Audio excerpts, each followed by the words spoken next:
County Board of County Commissioners business meeting on June 9th, 2021. We want to welcome any of you who are at the Douglas County Courthouse or joining us online. I'll just pass on a bit of information regarding how we'll run our meetings on Zoom during this time of social distancing. If visual aids are used during the meeting, the presenter will share their screen with the call. Participants will not be able to view them without a computer, smartphone, or tablet. All participants will be entered into the meeting with their audio muted, meaning the commission and the public will not be able to hear you. Presenters will be unmuted when their agenda item comes up. We ask that all online presenters use good conference call etiquette, mute their line when not speaking, and introduce themselves each time they speak. If you have public comment on an agenda item or under regular public comment, please use the raise your hand function on Zoom or come to the front of the courtroom and Sarah can direct you to that mic. Staff will call on you and unmute you on Zoom. We ask that speakers give their name and address for the minutes. The county reserves the right to shut off the microphone and remove any speaker from the meeting if they are vulgar, rude, or inappropriate. A recording of this meeting will be available on our website after the meeting. We will get started with our consent agenda. Would either of the commissioners like to pull anything from the consent agenda? I do not have anything. Well, thank you. Sarah, is there anyone at the courthouse who'd like to pull anything from consent agenda? We don't have anyone to pull any items from the consent agenda. Thank you. Is there anyone online who might want to pull any items from the consent agenda? No. Okay. So we are looking for a motion. Thank you, Commissioner Reed. Commissioner Reed, I move to approve the consent agenda items 1.1 through 1.8. Second. All of those in favor, please say aye. Aye. Aye. And we will move on to general public comment. Sarah, is there anyone at the courthouse for general public comment? No. Jill, is there anyone online for general public comment? No. We will move on to our regular agenda, starting with item 3.1, Planning Department. Consider initiation of a text amendment to the zoning and land use regulations for land evaluation site assessment. Sarah, do we have a presentation on this item? Yes, thanks, commissioners. Becky Pepper is moving into the panel to help us with this presentation. Becky? Thank you. Good evening, commissioners. Can everybody hear me okay? Great. My name is Becky Pepper, and I'm the Lawrence Douglas County planner with the Lawrence Douglas County Planning Department. As you mentioned, the item before you tonight is a text amendment initiation for the development of the Land Evaluation and Site Assessment System, which is also referred to as the LISA system. Mary Miller and Tanya Voight have been working on the development of this system since the adoption of the new zoning regulations back in February of 2020. Unfortunately, Mary's not able to attend the meeting tonight, so I'm here to help with that item. But I believe that also Tanya Voight is here to help if you have any questions later. I did want to start and provide you some brief background on the work and research that staff has already completed regarding the development of the LISA system. First, staff visited with the zoning office in Riley County and discussed their system with them to gain familiarity with the LISA system and how it works. In addition, staff contacted the Natural Resources Conservation Service for assistance, and that group helped us navigate the U.S. Department of Agricultural Web Soil Survey online. They also explained the various parameters that could be used to develop the system, and they provided data for Douglas County. So with that information, staff's been performing manual reviews of the agricultural production or potential production of the land as part of the review that we do for zoning applications when those requests come in to be rezoned out of an agricultural zoning district. This particular evaluation is a new criteria that was added with the review for review of zoning applications with the adoption of the zoning regulations in 2020. So moving forward, as part of the text amendment process, staff would develop a draft LISA system tool that would be included as part of the text amendment discussion. This would allow for an opportunity for a public discussion on the parameters, the standards, and the rankings of evaluation, as well as provide an opportunity to make changes to any of those criteria before they're set with the adoption of the text amendment.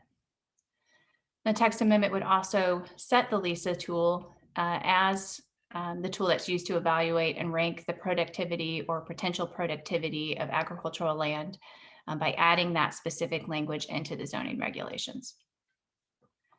Mary provided a memo that was attached for your reference, and in that memo it discusses the agricultural productivity and soil parameters that the Natural Resources Conservation Service recommends be used for the LISA, and also provides some other parameters that staff feels may be appropriate. I won't go into a lot of detail here, but the parameters recommended by the Natural Resources Conservation Service include the National Commodity Crop Production Index, or the range productivity value, whichever is greater, the non-irrigated soil capability class, and the farmland classification, such as prime farmland or farmland of statewide importance. And then other parameters that could be utilized could include natural constraints to agricultural, such as the presence of wetland, stream corridors, or stands of mature trees, or native prairie that would be voluntarily listed for protection on the property, or the location of the property in relation to city limits, and the current land use. For example, whether it's currently used as farmland or not. If the text amendment is initiated this evening, the next steps in the process would be to conduct a public hearing with the Planning Commission. And then after that meeting, the Planning Commission would make a recommendation, and we would bring that recommendation and the text amendment to the Board of County Commissioners for consideration. So tonight, staff recommends the initiation of the text amendment to the zoning and land use regulations for the unincorporated territory of Douglas County, Kansas, for the development of the land evaluation and site assessment system, with standards as a review criteria for a request to rezone from the AG1 agricultural zoning districts. So with that, I'm happy to answer any questions. And as I mentioned, Tanya is also here to help with that. This is Commissioner Portillo. Do we have any questions from commissioners?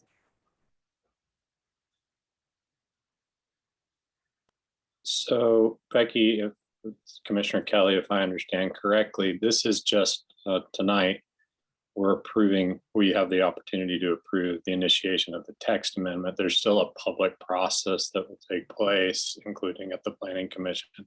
Has any thought been put into how to communicate this with the, I mean, this is a fairly, text amendments have big impacts. And so other than the Planning Commission, has there been any thought about how we communicate this out to the public as well? And Tanya, Becky Pepper with the Lawrence Douglas County Planning Department. I will ask Tanya if you and Mary have had those considerations, and then also join in if there's more to add after Tanya.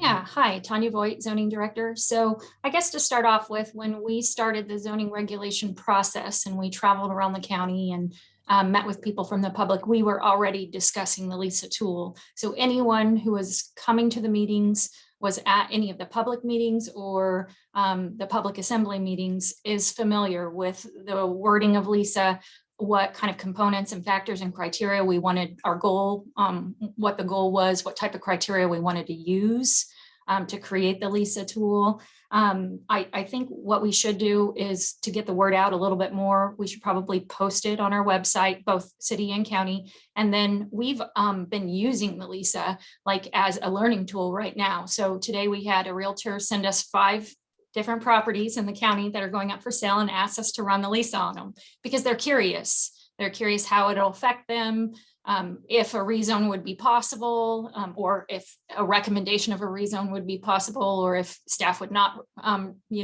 provide a recommendation of approval during a rezone. So the word is out. I do believe we work with realtors an awful lot in our office and landowners, and it's been really kind of intermingled in our daily conversation every day with landowners. So the only ones that I'm not sure would not know would maybe be new landowners to Douglas County.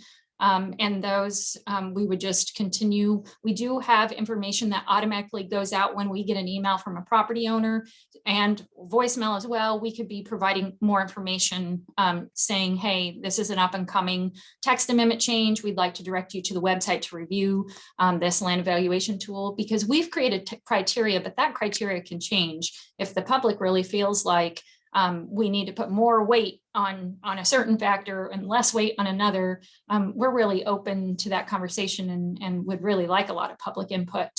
I think another thing is we've started in the last, I'd say about 8 months, we document all of our phone calls and all of our emails. And so we have all kinds of like people's email addresses and phone numbers. We could actually come up with a list just of everyone we've had contact with and just send out maybe a general like statement. We could do a press release. I think those are the things I could think of. And this is Becky Pepper at the Lawrence Douglas County Planning Department. And I would also add that we could put it on the city's website as well. So there would be that duplication there. That sounds great. I just appreciate the thoughtfulness and making sure that people are aware of this. And certainly there'll need to be some flexibility as we do more, as more applications come in and people understand. As I was digging through the criteria, it was not easy necessarily to understand where those numbers came from. So I think some of this will just take time. So thanks for your thoughtfulness on that. One more thing to add about kind of the understanding of the LISA score is we've actually been working with GIS with Bryce to ultimately a long-term goal would be that you would be able to go onto the web viewer and you would be able to pick a property and it would compilate a score. And the score would maybe say, medium to high for preservation is how it would rate, or low for preservation. So it wouldn't break down all of the components and how the score was calculated. But it would give them kind of just the easy broad view. And then, of course, we would need to sit down with them to describe how that was populated. But we really would like this to be something that doesn't take quite as much effort on our part to manually enter everything, as well as get that educational information out to the public easily without them having to wait, for each one, for staff to run each one. Thank you. Those are all my questions. This is Commissioner Reed here. I'm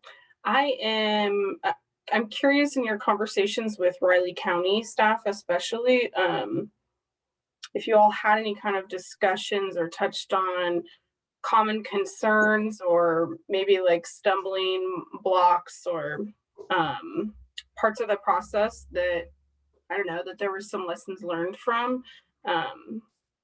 I was just curious if you guys had that conversation at all. We really thought right after the zoning regulations were adopted, Tanya Voight, zoning director, we really thought when we met with Riley County and we saw their LISA score and how they compilate their scores, that we would be able to kind of use what they were using.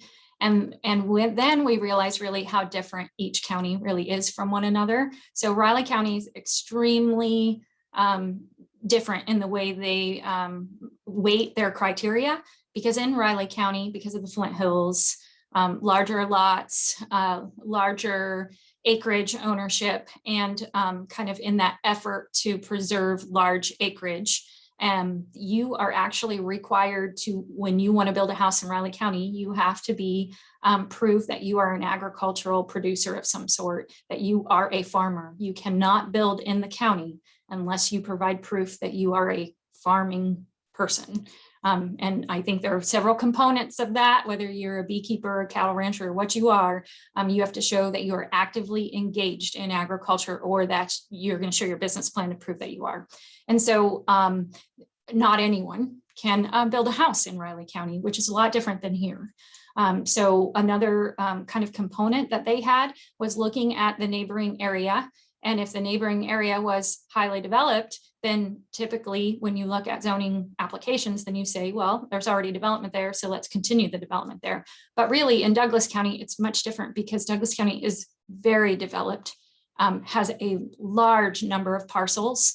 We're actually working on that data right now, so we can provide some inventory data for you guys here in the future of how much of our acreage, how many parcels we have, how much of it is in each zoning district, how much of it has been built on, and how much of it is vacant. We may not be able to tell you the number of vacant parcels that are actually buildable, but it will give you an idea of where we are, how many lots have not been built on yet. And so we've been working on that to provide that information to you guys here in the near future.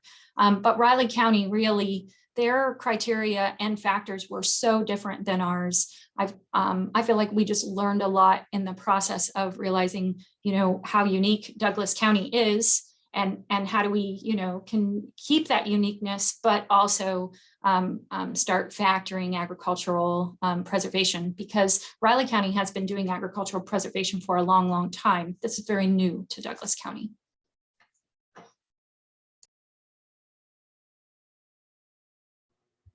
Thanks, Tanya. I don't have any other questions. This is Commissioner Portillo. We'll open it up to any public comment that we may have. Sarah, do we have anyone at the courthouse for public comment? No. Jill, do we have anyone online for public comment? No. Then we will bring it back to the commissioners for discussion. Open it up for discussion.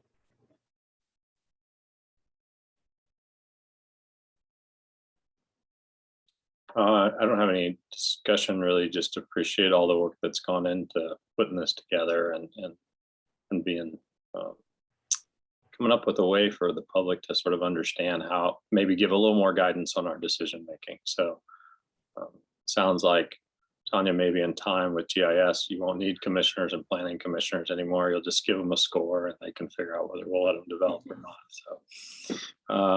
So I'm happy to make a motion if that's okay with commissioners. Hang on a second.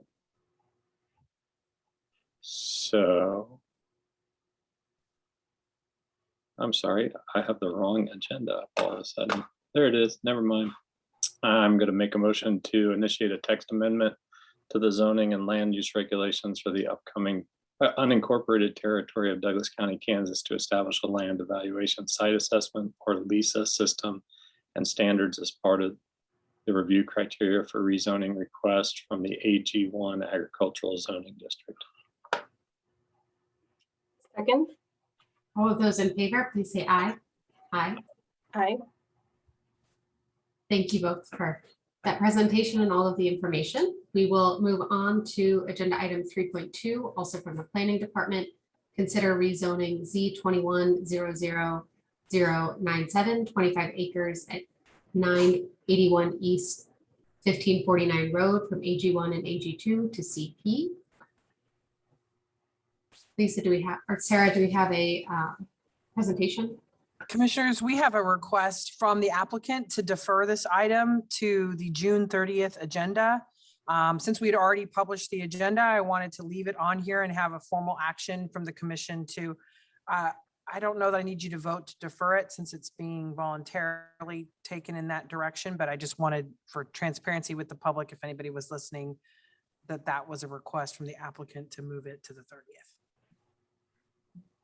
Fantastic. Sounds like we don't need a vote. We just need to acknowledge that it is deferred. So we will see that again on June 30th. And with that, we will move to item 3.3 from the county clerk, an update on new county clerk's office space. Do you have a presentation? Commissioners, I think our county clerk, Jamie Shu, is joining us into the webinar to talk to us about the new election location. So I'll turn it over to Jamie.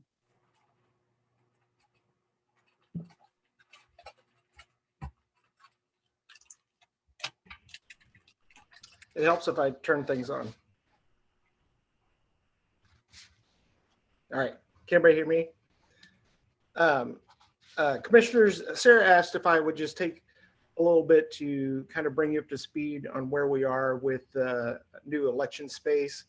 Patrick may be more familiar with this than the other two commissioners, because we've been talking about kind of this space needs study for quite a few years.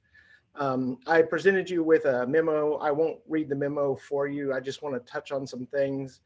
You know, when the space needs study occurred, it always, every time we had a presentation, it always started with the presumption that elections is not in the building.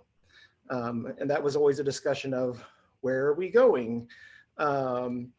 And so we've kind of had some criteria as we've looked at that. For me, and I kind of talk about it towards the end of background, I wanted to keep, if we moved somewhere, I wanted to keep it still in the central part of the city, kind of near the courthouse. We looked at lots of properties really near the courthouse. If you've tried to rent property downtown and around the courthouse, you'll find out that's not a cheap prospect. You know, parking was something that was a huge part of that, accessibility. This may not sound like much, but a huge part was loading and unloading. Currently, our stuff is underneath the Dreer building on the fairgrounds. And if you've ever looked at the ramp there, we can't get a vehicle down it. So every election, we have to push all of our equipment up that ramp. And so when this location became available with a loading dock, I got very emotional about that because it's an old grocery store. So it has an actual loading dock for us. You know, leaving the courthouse has been a very emotional discussion for many of us. I've talked to, you know, citizens who've expressed, you know, we've always voted at the courthouse. We've always done things at the courthouse. It is an amazing building. If you have voted in the rotunda, you will understand what many of my concerns have been. In very large elections, I'm pretty sure we have violated fire code. But a big part of it for me has always been accessibility. Our counter is not at an accessible height. When it is filled with people, someone in a mobility device really has struggled to get through the crowd and stuff. And so when this location came available, Allison Vance-Moore helped us out. She knew what my criteria was. I got pretty excited about it. So funding, one of the things that I wanted to touch on, and I think some of the reports about it haven't necessarily gotten it correct, which is we are not expending any new money for this at the moment. We knew that this was coming, and so as is Douglas County is very good about, you know, we've been putting aside for capital projects and equipment. So I was able to use the clerk's capital projects equipment plus some grant funds and some other existing funds in order to do all of this work, acquire the lease on the building, and we have prepaid the building for 2 years. And then we made some decisions. We're running secure fiber to it for security reasons, and that's going to have a monthly cost, but that's going to be covered by the clerk's tech fee. So that's not an increase in utilities or anything like that. When it will become new funds will be 2023, when we'll have to add the lease, which is approximately $100,000.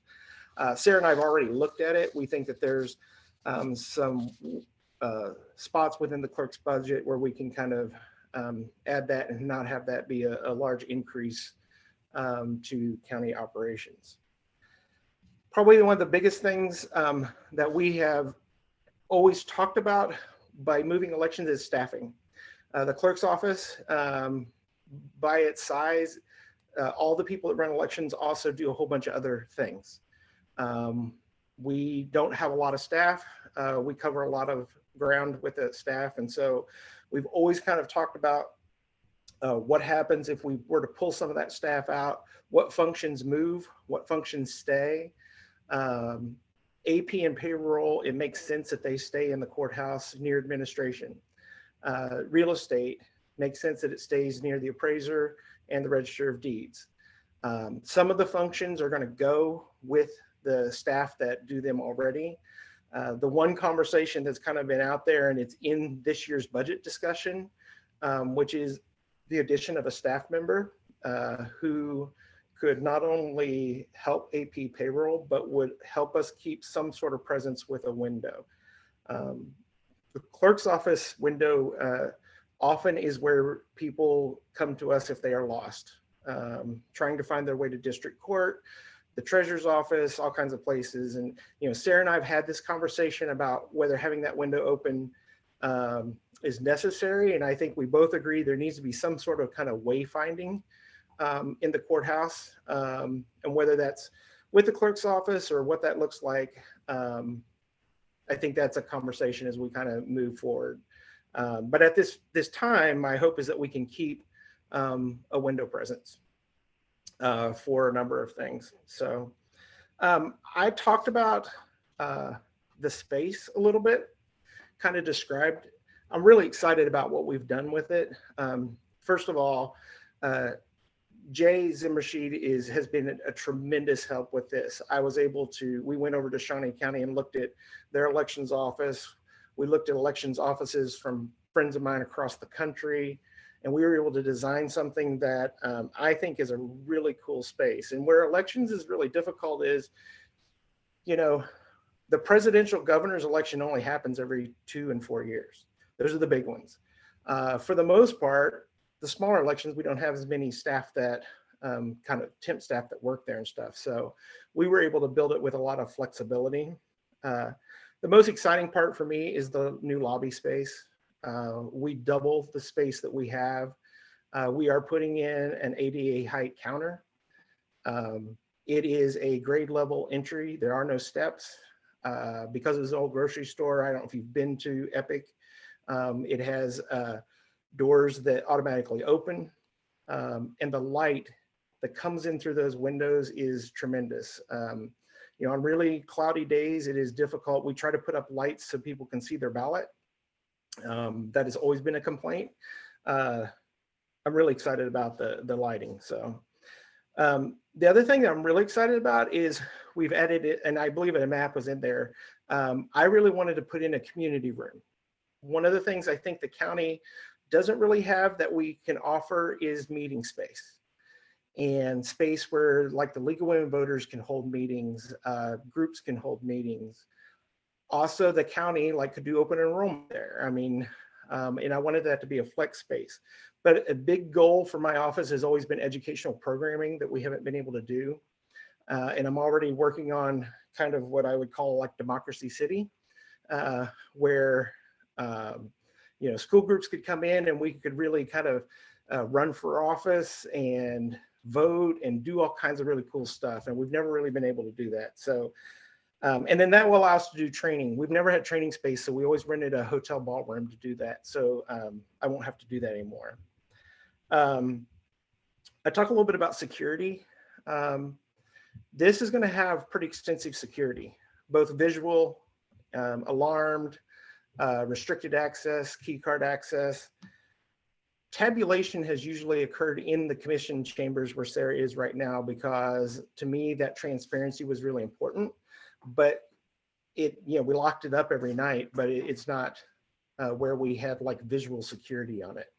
This is going to have a tabulation room that has really large windows where people can watch what's going on in there, but we will have eyes on that equipment 24/7.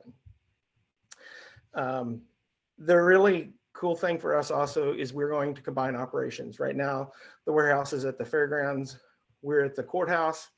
We drive back and forth all the time. We're not near our equipment, and everything will be combined, which will make us far more efficient. But we are working with a company on a product. We're helping them design it, where the warehouse is going to have monitoring systems, so that if a piece of equipment were to move out of the warehouse, we're going to know. It's going to be it's going to track our equipment within the warehouse and once it leaves the warehouse. And we're really excited about that part. That's part of our new security. So the timeline, we're really hoping to be close right now. As most people are aware, there are some supply chain problems with building supplies. The goal still is that we will be open for voting in the middle of July. I'm starting to get a little nervous about that, probably in the next week or so. if it feels like we are not going to be able to do that, we will not move there until after the primary election. I don't want to confuse voters and be offering voting one place and another place, and moving in the middle of it. So the timeline still is that we would be out there by July, but I think there will also be a little bit of transition as we figure out, as we kind of move from one place to the other. But that's where we are with the kind of the new space. Sarah, did that kind of cover what you wanted me to cover? Okay. Yeah, thanks, Jamie. I think that's a pretty good overview of the situation. And I think we can both answer any questions the commissioners might have. Yes. This is Commissioner Portillo. Thank you, Jamie. I really appreciate that overview, and I can hear your excitement about this move. And I'm really excited about what you mentioned when it came to educational programming. I know that the space will allow that. Do you have the staff necessary in your office to do that kind of expansion in services? How would that fit into the work, all of the work that you already do? Well, and that's where there's always kind of been a problem during elections is teachers always want that educational staff to happen in October of an even year, which is probably not the best time. So in a non-elections time, we have the staff, and I think it's a great way for the staff to kind of work with the teachers and stuff on that. In the election year, it gets a little more difficult. But my goal is kind of like during that, probably the spring, now that we're all in the fall, more of spring, and we would have the staff to do that. Yeah, it's always difficult. I always hate saying no to teachers in October, but because that is when it's kind of fresh. So we have talked about, do we try to have some sort of outreach person to help us out and stuff, and that may come down later.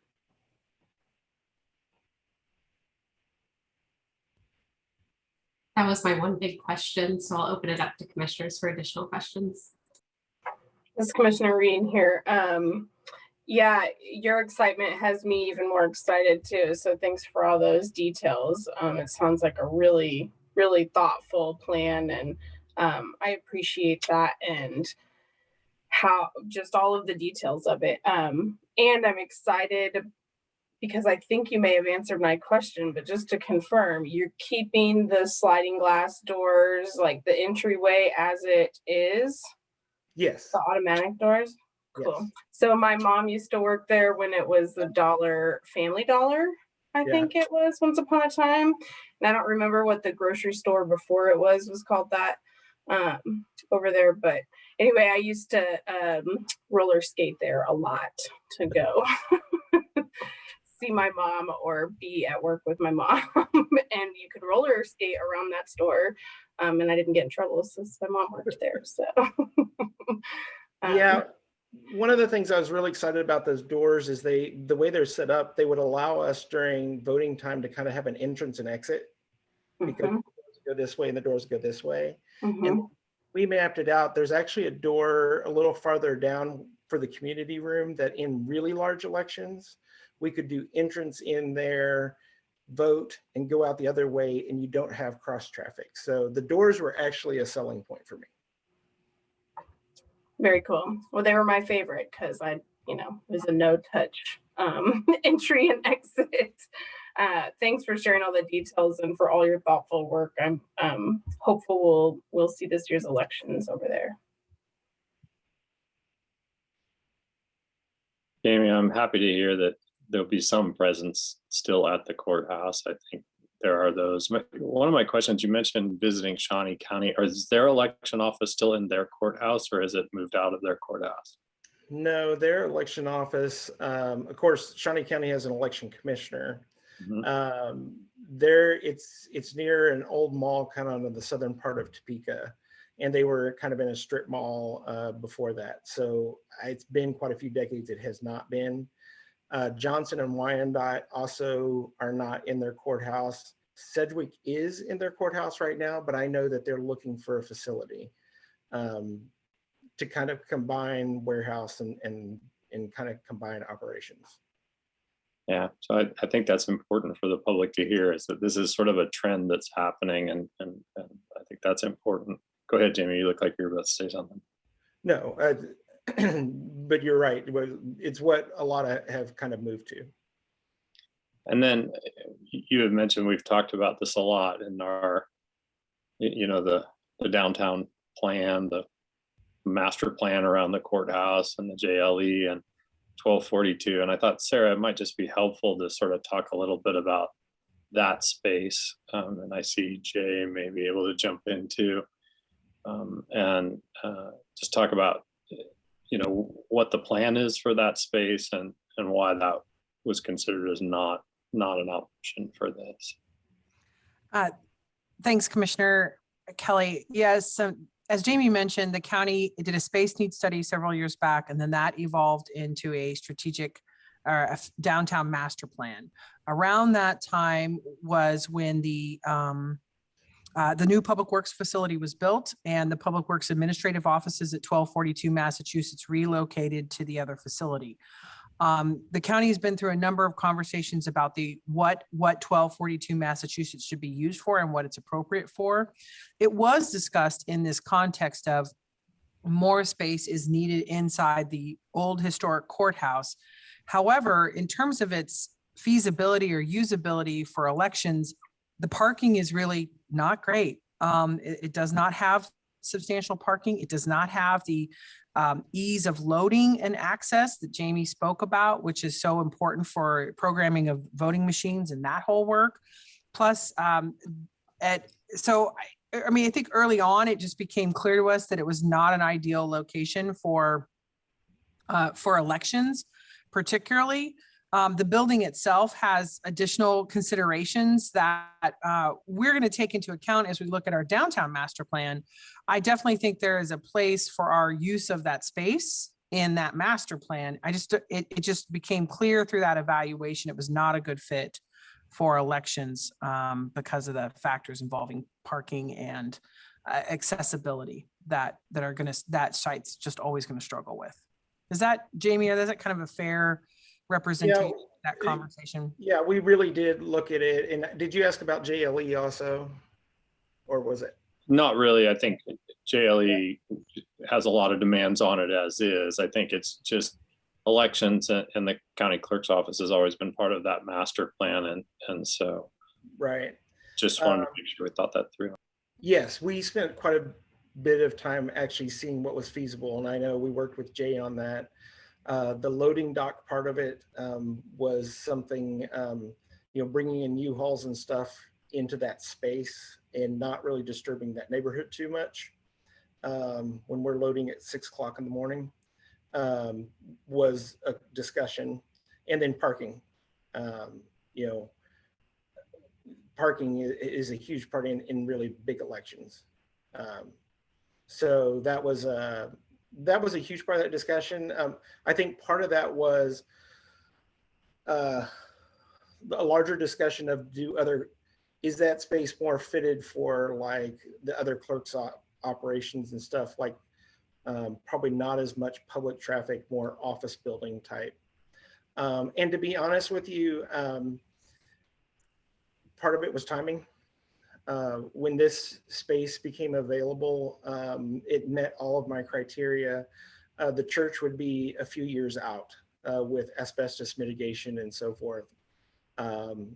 So, we have this as a lease, and this may not be our long-term solution, but the ability to get this space was kind of why we moved.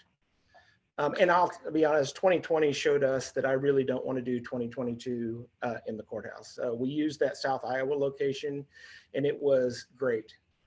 We were able to operate in a way we've never been able to operate, and we didn't take over the courthouse. Usually the advance board takes over the commission chambers, and no one gets to use the commission chambers. And I had so many voters that said they just loved the fact that they could park and come right in and vote. And that told me that I wanted to try to have a solution for 2022. Yeah, and I would just echo what Jamie said. I also think, our plan is to present the downtown master plan to the commission after budget, once we can kind of get those things underway. And I think when you go through that space needs analysis and you see what happens, there's plenty of space needs that we can accommodate inside that facility with the existing operations that remain here downtown. And when I say elections was the kind of the key first step,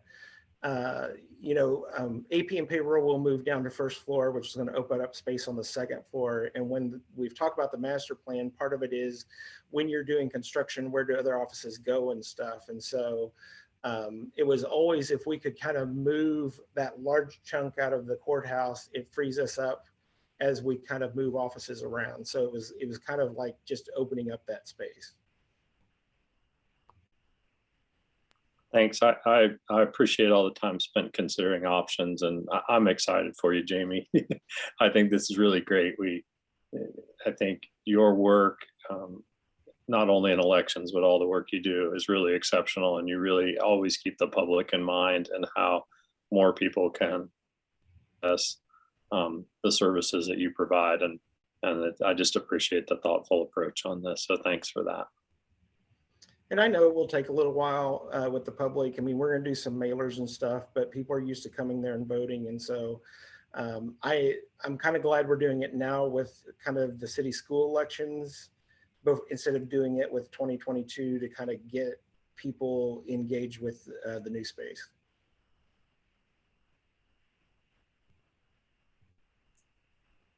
This is Commissioner Portillo. If there are no additional questions from commissioners, we will open this up for public comment. Sarah, is there anyone at the courthouse for public comment? No.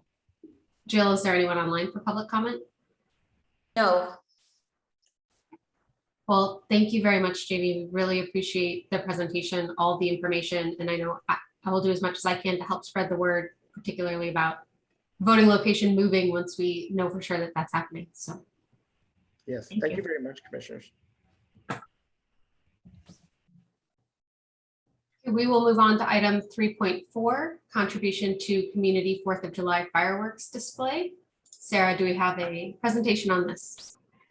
Yes, thanks, commissioners. Derek Rogers with the City of Lawrence Parks and Rec Department is here to talk about this. And I want to sort of, as Derek's joining us in the panel, to sort of mention that, this is a kind of an unusual request for us. We don't get a whole lot of requests to join into community parties. And I do appreciate that Derek has been really answered a lot of our questions as we have approached this. And my understanding, he's got some updated news related to this particular project. And I know he's got a lot of passion for this. And I would be remiss if I didn't take this opportunity to thank Derek for all of his tremendous work that he has been through our unified command process. Over the last year, his role has been really invaluable and has worked really closely with Jill on a number of projects. So thanks, Derek. And I turn it over to you for any comments you might have. Thank you, Sarah. I'll just start off and I'll read a little bit and then I'll go in, and the news does get better. And so that's great. So good evening, county commissioners and staff. I'm Derek Rogers, City of Lawrence Director of Parks and Recreation.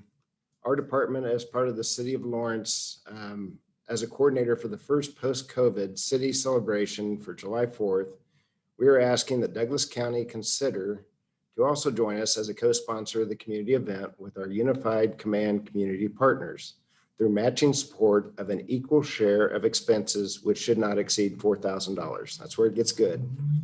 Currently, we have 4 partners that have joined us as co-sponsors of this event. Lawrence Memorial Hospital, who is celebrating their 100th anniversary this year. City of Lawrence Parks and Rec, celebrating our 75th anniversary. Lawrence Douglas County Public Health, and the University of Kansas Lead Center. Most of the funds raised from the City of Lawrence, LMH, Douglas County will go towards the fireworks, which the JCs are going to purchase $15,000 worth of fireworks, which is less than initially thought. While some of the funds will also be needed to support the events, porta-johns, trash cans, security, safety, etc. The Lawrence JCs will provide an awesome display of fireworks for this celebration. As part of a larger community celebration for the tremendous work done by Lawrence Douglas County residents over the last year, plus during the COVID-19 pandemic, the city and county have so much to celebrate going into the 4th of July. So many celebrations were canceled last year, and folks are ready to get out to be outdoors for celebrations.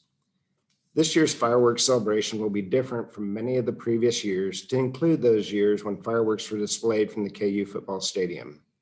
Our partner, University of Kansas, has given the approval to launch fireworks from Shankfield Sports Complex located near 23rd and Iowa for the show. The Lead Center is also making their parking area available for the community to watch the fireworks from a KU location. From this location, fireworks should be visible to not only residents of Lawrence, but from around the county, Douglas County.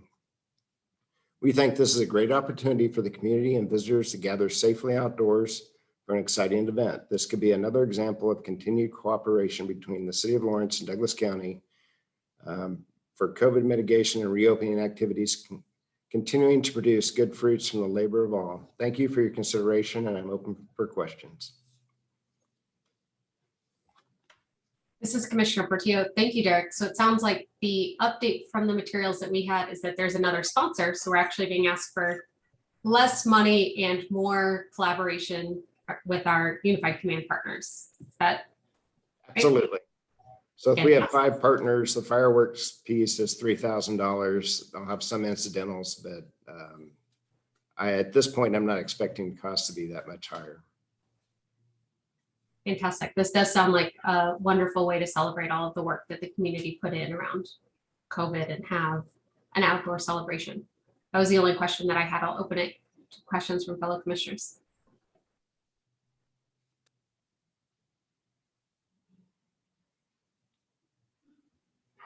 Commissioner Reed here. I'm just curious while we have you here, if you could speak to what the cleanup process looks like after the fact, especially since that's, I think an unusual location. I can't remember ever seeing fireworks there, so anyway, I'm just curious if you can speak to what that plan looks like. I have been worrying my staff up that we're going to be busy after 4th of July. So Parks and Recreation, City of Lawrence, we'll take that on. It's part of our celebration. We're hosting. That's on us. That's our labor.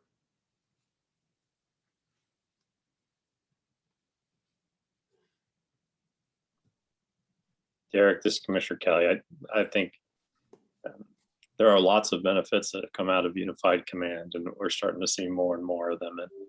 And this type of partnership is what we really need to really. I mean, it's huge. It's work like yours and so many of these partners stepping up. I'm thrilled, but not surprised that other partners are stepping up and saying, how can we help? I think it's great to see the university involved. So just appreciate your work on this. Sarah's right. I don't think we've ever been asked to help host a party. So, but we've also never been through a pandemic in 100 years. So, maybe there's a first time, well, maybe just second time for everything. So I think this is pretty exciting, pretty neat.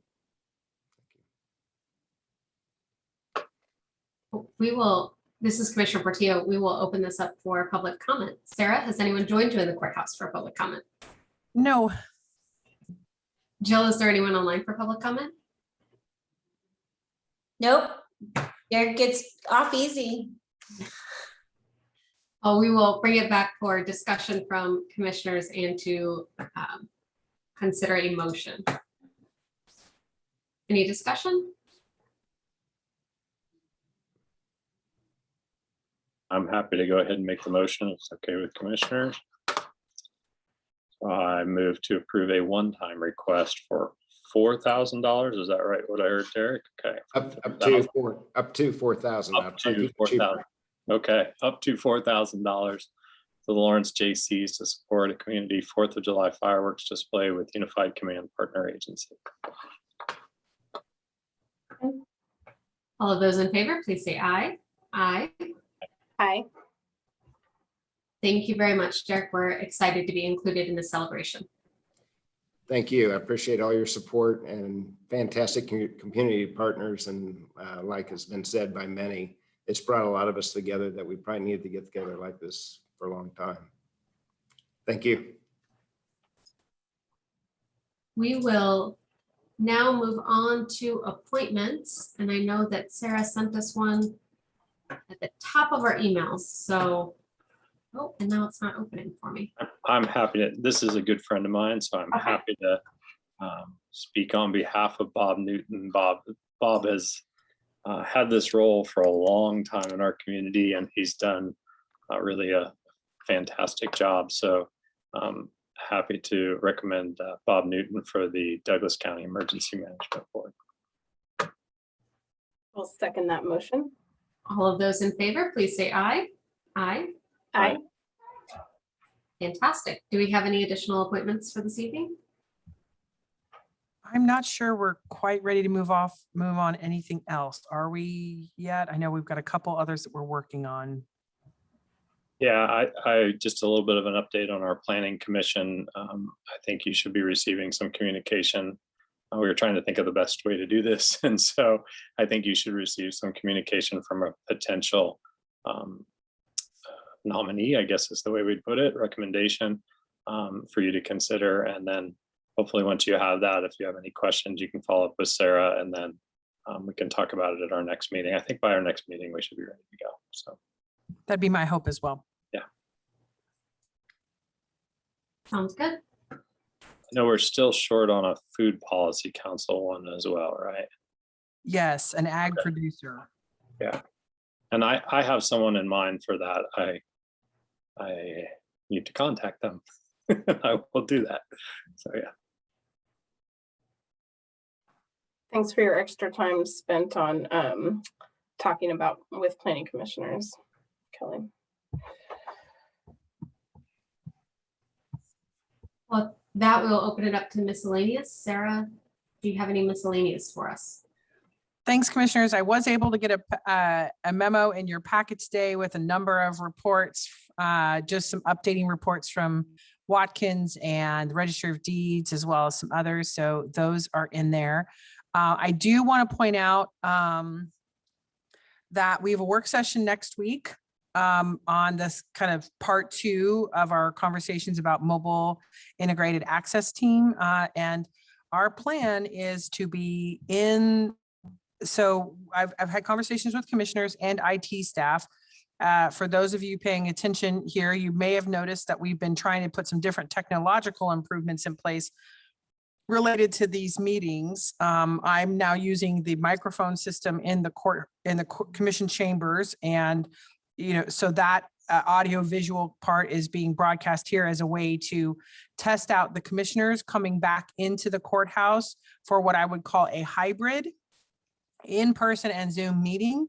Our intent is that the commissioners will be here as well as staff, but we will continue to use Zoom as a platform to live in real time, have remote access for our meetings. I envision that that will include public comment. So we would be able to continue to take public comment over Zoom. I think we'll have probably a combination of both presenters in person and in Zoom, depending on just the particular topic and what we've got going on. So our plan is to start that process next week. And if commissioners have any questions about that, I know we're going to try to have some dress rehearsals technology, try to make sure we can make it all work. And I'm sure it'll be a learning experience, but I'm looking forward to having you all in the building.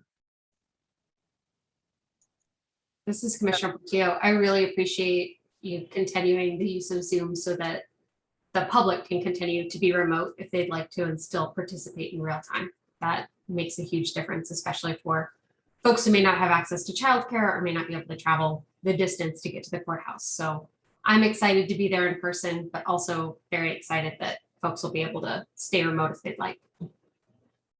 So thanks for making that work. Second to that, Sarah. Just I know it's a lot of work. It's an old building, and trying to get all this technology to work. And my dog will very much miss our meetings on a regular Wednesday, barking during our meetings. So it'll be nice. A nice break for me. I mean him. Yeah.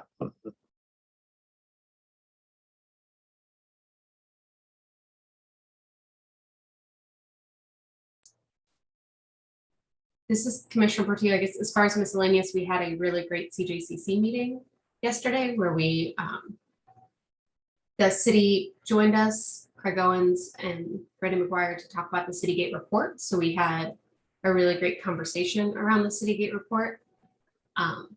We also have decided to have a retreat in the fall. So we're working on scheduling a retreat for the CJCC so we can kind of go over what are some of our big goals. We have a long list of things that we want to get to, but just spending some time really organizing and having a more intact strategic plan for the CJCC, particularly since we've had some new members. And I'm deeply appreciative to all of the staff on that who are giving up a Saturday morning to hang out with us, because that is what worked best for our community members who are part of the CJCC. So we'll spend a beautiful fall Saturday morning talking about all things criminal justice related in Douglas County. So I'll keep you all updated as we move through that planning process. But CJCC is off for July, and we'll pick back up in August with our regular meetings, and then September for our retreat. Commissioner Portillo, this is Commissioner Kelly. I have a quick question on that meeting. Since you mentioned the City Gate report, I know I've had some conversations with some city commissioners about some of the data in that report. Was that at all a discussion today about some of that data? Because I think Tony has said that there's some questions about that. Can you fill us in? Yeah, so we did have a great discussion about, or at least a good question about the data. I really appreciate Sarah chiming in around that data piece. And I think one of the positives that's going to come out of the City Gate report is that we have a lot of openness from the city to continue to talk about data and how we can make sure we're using data that we all agree on. Because you're right, they were really approaching that from the policing side. And Tony has the emergency communication side. And so we want to make sure that we're matching those data up. So a really good positive that came out of it is that we're all going to start having more in-depth and nuanced conversations about data. And I think our public expects that and expects kind of publicness around those conversations and transparency. So we will see that moving forward. That's great to hear. Thank you. Commissioner Reed here. I will just share that I had the opportunity the last couple of days to drive just up the road to Olathe for the National Co-Responder Conference with a team of some Douglas County folks, Mike Brower and Aaron Newton from Burt Nash and Monica Kurz from Kansas Suicide Prevention Headquarters and Stacy Cooper from Heartland Radak. And so I could see the excitement in all of them when we kind of got back to meal times or saw each other in the morning. So I'm really eager to catch up with that. Well, to hear from them next week at our work session and to really see what kind of new ideas and energy that has infused into our conversation. So it was a really robust, tightly packed couple of days with a lot of presentations from a lot of communities across the country. So it was a really good opportunity to hear about all kinds of different models and the nuances of that. And I'm excited to see what's coming from it. And one of the communities was Olympia, Washington, which I have family in and I'm traveling to tomorrow. I'm refraining from wanting to contact them and see what they do and how they do it.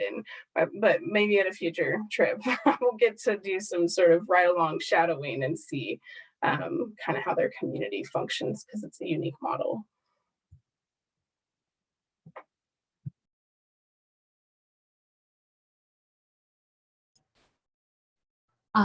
This is Commissioner Portillo. I just thought of a potential scheduling. I think the Pride Parade is happening on Saturday, and so I'm hoping to be downtown for part of that. I don't know if any of our other commissioners are. We may just want to mention that.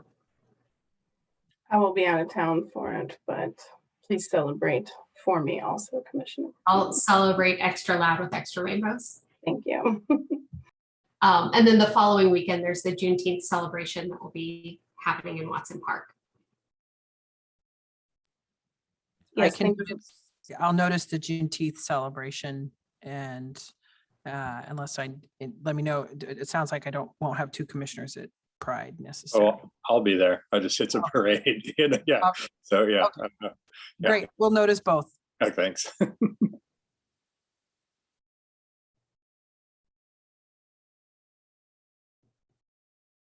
Is there anything else that anyone has? No, thank you. Well, thank you for an incredibly efficient, exactly 1 hour meeting. I appreciate you all. And with that, we are adjourned. Good night.